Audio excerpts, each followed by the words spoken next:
One of the biggest limitations in Unreal Engine 5 is the terrain system. You can't do tunnels, you can't do real overhangs, there's not that flexibility. Every single landscape is basically a flat height map with tricks to hide it. But you see, Epic just quietly released early documentation for something called mesh terrain. And this changes all of this. It will be coming in Unreal Engine 5.8 and it's an insane big deal, so let's go ahead and explore it. As you can see, this article came out 2 days ago, but not only that, we also have an entire documentation by Epic Games themselves on this new mesh terrain. So before we look into this detailed documentation, let's see a quick video on how the mesh terrain actually works. As you can see, this is insane. This was built using this new mesh terrain, and it can create, kind of overhangings and many more stuff. The difference with this and the terrain that we have right now, which is the normal landscape that we all know about, is that the landscape that we have now is just 2D, and we just contain a height map. So we increase that height on the z-axis up, but we cannot create this overhangings. We cannot create these things that go like this in the shape, right? We cannot apply this modifiers that we're seeing. We don't have all of this flexibility that would allow us to make open worlds 10 times faster. We cannot even do tunnels right now. And Dylan from Epic also previewed many other Unreal Engine 5 features like the ray traced translucency and nanite foliage, which is insane. So here's the official Unreal Engine documentation for this new mesh terrain, which again will be coming to Unreal Engine 5.8.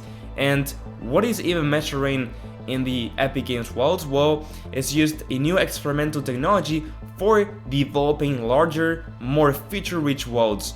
And as the terrain is not based on classic height-filled workflows like the one that we have right now for our landscape, you are free to make more complex terrain overhangs, tunnels, cliffs, and any shape that we imagine, which is absolutely insane. This is what I was telling you on the intro while we were watching the other video. And to use the mesh terrain is super simple. You literally just go into the plugin settings over here, you enable mesh terrain mode, and then if you can see, we have the new mode unlocked, which is mesh terrain. And we have 6 tabs. We have the create tab, where it's literally the starting point to create a new mesh partition actor.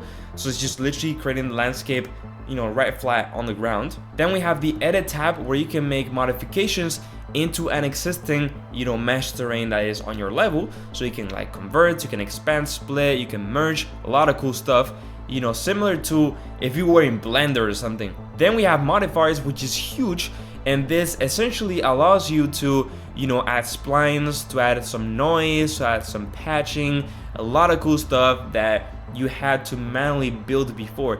Now it's just handed you as a tool. Then we have the typical sculpting, which is what we saw in the video, which is just essentially adding some smoothing, pitching, flattening, sculpting, moving this around, changing the height, erasing the terrain, all this kind of tools that we need to make the terrain how we want. Then we have paint, which honestly I'm not entirely sure what do they mean with paint maps. I don't know if that's painting the actual materials of the grass, the sand, and all that stuff into the landscape, or is that a new different feature? I have no idea, but hey, we have another paint tab. And last but not least, use shapes. So you can use shapes as landscape, which is pretty interesting. Before you couldn't do use a box or a sphere in a landscape. You couldn't do that. Now you can.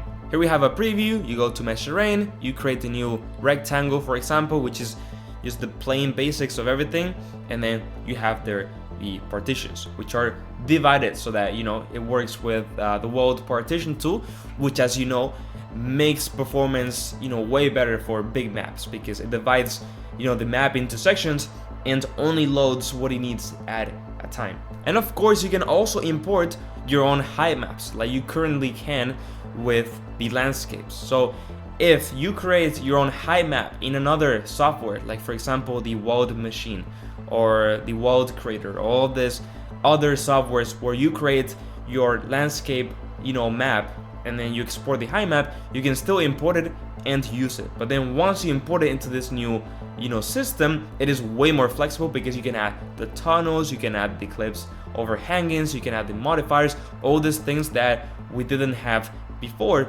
with our current landscape system. So it's more flexibility while still maintaining this, high maps with a lot of people use. And this is by far the most insane feature. You can literally convert a 3D model into a landscape. That is absolutely crazy. So for example, right here in this demo, he's dragging a static mesh, which is a regular 3D model, into the level, okay, and this is just a 3D model made in Blender or whatever, and then he literally goes into the convert button and converts this 3D model into a landscape. So this means that now, once this is a landscape, he can go ahead and create a tunnel, he can sculpt on this, floating island, he can add the modifiers, he can basically do everything that you could be able to do with a landscape. But, starting from a 3D mesh, which is insane. This will probably change the ways that you create your own open worlds, and maybe, we can see a decrease in the usage of high maps, because instead of using high maps, you might be using 3D models, which would be insane. Here we can see the modifiers and how you can, easily add these interactions into your own level. So for example, you can add a patch, you can elevate it, and there we go. Same with imagine noise, it would create like a hilly little thing. So modifiers will be super handy, and they're an easy way to like sculpt the terrain, let's say. You can even drag, images to make 3D logos, which is kind of insane. And we can add this thing called weight channels, which enables you to have a better connection with your textures and PCG. So for example, if you move a tree object, the landscape will paint the actual tree surrounding in a different material automatically, which is super fast. We also have this thing called Remesh, which will create new triangles using a density mask, which is kind of insane. You can see that we have a landscape over here which doesn't have a lot of triangles, right? It's very harsh on the edges, and we literally click a button and we smooth out everything automatically by adding new triangles into this. Here we can see a preview on how you can simply sculpt. As you can see, the auto material automatically updates as well, and this is very similar to what we have right now. Here's a preview of what we can see with the modifier. So yeah, it seems like the paint maps was what I was thinking of before, which is basically painting like a high map area where that is swapped later on into an actual texture. So it's like a really good way of painting. And of course, this will be compatible with the water body tools that Unreal Engine built. As you might know, there's this thing in Unreal Engine called the water plugin, which is very popular, which allows you to add, a lake, an island, an ocean, a river to an Unreal Engine landscape.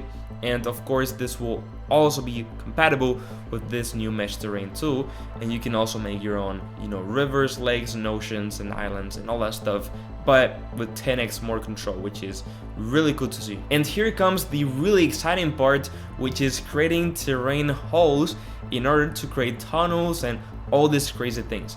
So there's this boolean modifier, which, if you don't know what a boolean means, it's basically on or off, right? True or false. So in other words, when you use this with the landscaping technology, it's deleting or adding.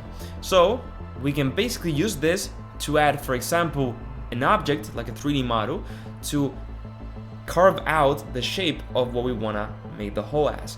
So in this case, we had a little sphere, and this adds a boolean modifier into our landscape and this 3D model, and we basically create a hole which we can now use to create a tunnel or something like that. And look, the examples that they put over here, how cool this is. You can literally create these tunnels and continue with your road or whatever you're building, and then on top of that you can create like literally bridges out of landscapes. You could not do this before. You could not do this hole in bridge over here. This is impossible. And PCG will be heavily compatible with this new mesh terrain. As you can see, you can literally create graphs to create your own landscapes in real time, which is quite interesting. Maybe this will be the new way of creating procedurally generated, open worlds, which is a really cool advantage, because I don't know if you knew, but before, if you wanted to make a procedurally generated landscape, right, similar to Minecraft or to other games out there like No Man's Sky, where you have a procedurally generated, landscape generated at runtime when you press play, you had to use your own tools, you had to use your own plugins, you had to build your own, and you had to do this not through the landscape voxel technology, but through literal, triangles. You had to create your own 3D mesh. Now, the landscape will enable you to create procedurally generated landscapes through PCG at runtime, still on the same, tech stack, which is exactly what you want, and I'm sure this will be 10 times easier of what it is right now. And guys, I could continue on and on. There's so much more, but I just wanted to go ahead and cover the most important things, which is what we saw today, which is literally making tunnels, making overhangings, having different controls for procedurally generated, height maps, and all this kind of crazy things, which is spectacular. I can't wait to test this out. You can actually check this out right now on the GitHub branch of Unreal Engine if you want to, give this a go. But it will be officially out in Unreal Engine 5.8, so maybe it's just nicer to wait. If you enjoyed this video, make sure to like and subscribe. And if you want to be able to make your games 10 times faster and make your lives easier in Unreal Engine, you can check out the tool that I built called Build Buddy. And now, yes, with all said, bye.